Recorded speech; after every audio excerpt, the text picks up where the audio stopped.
Sion Tur vem de Sion, veio de Isaías, capítulo 2, verso 3, que o Senhor diz que muitos povos subirão a Jerusalém para ouvir a palavra de Deus. Ele fala, a palavra do Senhor sairá de Jerusalém. E esse texto de muitos povos subir a Jerusalém foi o propósito que Deus colocou no meu coração.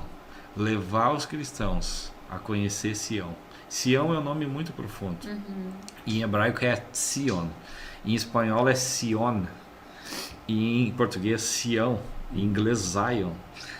E o nome veio mais parecido com o hebraico Sion.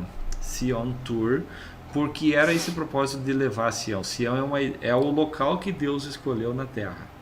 Para revelar o nome dele, para revelar a palavra dele, que é o Monte Moriá em Jerusalém.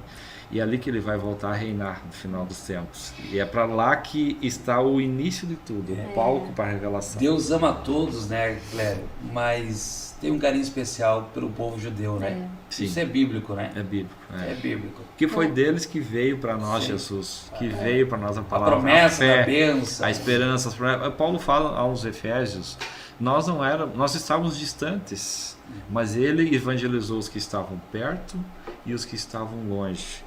E derrubou a parede da separação. E dos dois fez um só povo. E nós nos tornamos não mais forasteiros ou peregrinos, mas concidadãos da família de Deus. Então é de lá que veio para nós tudo isso, né? Sim.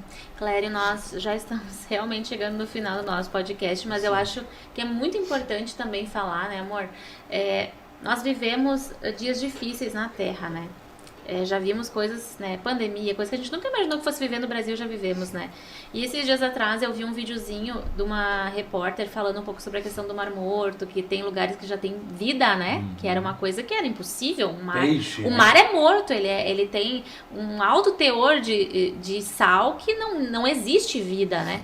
Você que está sempre por lá, visitando a Terra Santa, que conhece muito sobre Israel, o que você visualiza lá que você diz assim, e que você poderia compartilhar conosco nesses últimos minutinhos, que você diz assim, meu Deus, realmente a palavra está se cumprindo e Jesus está voltando. O que está acontecendo lá que nos indica isso? Para mim, nós vivemos um tempo especial maravilhoso. Primeiramente, para mim, a volta de Israel e o nascimento da nação moderna de Israel é o maior cumprimento que estamos no fim dos tempos e da volta de Jesus. Israel está sendo transformado. Cada vez que eu vou a Israel, inclusive agora depois de 2 anos sem poder viajar na pandemia, a gente já vê muitas coisas que estão mudando. O deserto, a tecnologia em Israel é avançadíssima. É o país líder em tecnologia no mundo. Conhecimento. Uma nação tão pequena, né? Nação pequena, de 8, 9 milhões de habitantes. Vai comparar com outras, Não, nem se compara. É menor que o estado do Sergipe, que é o estado menor do Brasil. Menor, eu acho que Israel, o Rio Grande do Sul deve dar uns 4, 5 Israel, porque é muito pequeno. Ele tem uns 80, 100 quilômetros de largura por uns 400, 600 de norte a sul. É uma tirinha de terra. Maior parte, 60% é desértica. Então a gente vê no deserto plantação de tomates, de frutas, e isso está sendo produzido com tecnologia e com irrigação, com um pouquinho de água que tem lá, com tudo, e está florescendo o deserto. É claro que a gente vê muito sensacionalismo também, né? Até tu mencionaste ali a questão que surgiu há poucos dias alguém mostrando sobre o Mar Morto, que estaria sendo cumprida essa profecia. Eu gosto de ser muito verdadeiro também, não só sensacionalista, que muitos são. Nós criamos um canal também, o canal Viagem na Bíblia, inclusive pode falar, que é o nosso canal desde início da pandemia. Siga nós lá, Viagem com J, Viagem na Bíblia, tá? É o nosso canal no YouTube. E a gente tem visto nessas viagens, por exemplo, essa questão do Mar Morto. Foi mostrado nessa reportagem que o Mar Morto já estava sendo purificado as águas, o Mar Morto, que não é uma verdade. Mas a gente está vendo, está surgindo, o Mar Morto está diminuindo cada ano um pouco as águas. Nos últimos 100 anos ele baixou em torno de 100 metros, então baixa 1 metro por ano. Isso porque Israel e a Jordânia, eles exploram o Rio Jordão, que é o maior afluente que deságua no Mar Morto. Eles usam quase toda essa água para consumo, e a água do Mar Morto, ela ela evapora, porque ela é muito quente Muito salina e também. muito sal, ela evapora e não chove ali, porque ali no deserto da Judéia chove muito pouco, então acaba que essa evaporação não volta mais em forma do rio e tal. E as chuvas caem no norte, na montanha da Judéia, próxima a Jerusalém, na área alta, e elas se infiltram na montanha da Judéia e vão nascer lá próximo ao Mar Morto, porque o Mar Morto está a 430 metros mais ou menos abaixo do nível do mar. Então é a maior depressão do mundo hoje, é o Mar Morto. Olha só. Então está surgindo bolães, que são buracos com águas doces, né, dessas vertentes subterrâneas das chuvas que nascem ali. Inclusive pequenos rios que nascem também nas montanhas e correm, que foi mostrado nessa reportagem, rios que criam peixes. Só que o importante quando nós falamos da profecia, para mim são indícios, mas ainda não é o cumprimento, porque o cumprimento da profecia diz que esse rio que vai sair de Jerusalém, quando Jesus voltar, está lá em Zacarias capítulo 14, ele vai descer a Campina, vai descer ao Vale do Jordão, descer ao Vale do Mar Morto, e ele vai entrar no Mar Morto e vai purificar as águas do Mar Morto. Esses peixinhos, eles estão nesses rios, mas se um desses rios, inclusive o Jordão, entrar no Mar Morto, esse peixe morre na hora. Eles ainda não estão purificando as águas do Mar Morto.